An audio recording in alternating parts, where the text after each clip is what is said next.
നമുക്ക് 2 cup 2 litre പാൽ ഒഴിക്കാം.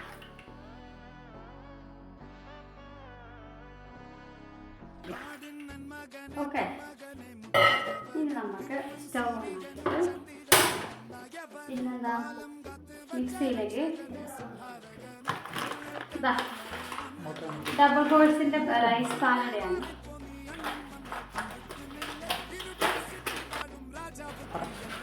അപ്പോൾ നമ്മളെ നേരത്തെ 2 ലിറ്റർ പാൽ ഒഴിച്ചില്ലേ, അത് നന്നായിട്ട് വെട്ടി തന്നിട്ട് ഇനി നമുക്ക് അതിലേക്ക് നമ്മുടെ ഡബിൾ കോഴ്സ് പാലട മിക്സ് ഇടണം.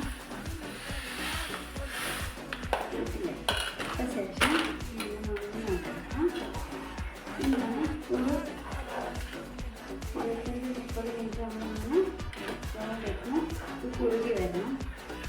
അതാണ് ഇതിൻ്റെ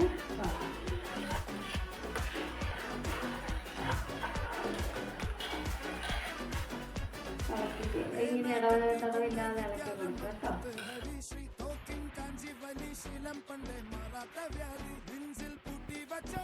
ഇനി നമുക്ക് കട്ടിയുള്ളൊരു പാത്രം അടുപ്പത്ത് വെച്ചിട്ട് നെയ്യ് ഒഴിക്കുക. നെയ്യ് ഒഴിച്ചിട്ട് നമുക്ക് മുന്തിരിങ്ങയും അണ്ടിപ്പരിപ്പും നന്നായിട്ട് വറുത്ത് പായസത്തിലേക്ക് ഇട്ട് കൊടുക്കാം. പായസം നന്നായിട്ട് കുറുകി വരുമ്പോൾ ആവശ്യം ഉണ്ടെങ്കിൽ അതല്ല നമുക്ക് വീട്ടിലുണ്ടെങ്കിൽ അത് ഇട്ടാൽ മതി. ഓപ്ഷണലാണ്, ഇല്ലെങ്കിലും കുഴപ്പമൊന്നുമില്ല. പാലടയിൽ അത് അങ്ങനെ ഒഴിക്കേണ്ട ആവശ്യമില്ല. നമ്മുടെ അടുപ്പത്തിലുള്ളത് കൊണ്ട് നമ്മളൊരു ഭംഗിക്കും ഒരു സ്വാദിനൊക്കെ വേണ്ടിയിട്ട് ഒന്ന് ചേർക്കുന്നത് കേട്ടോ.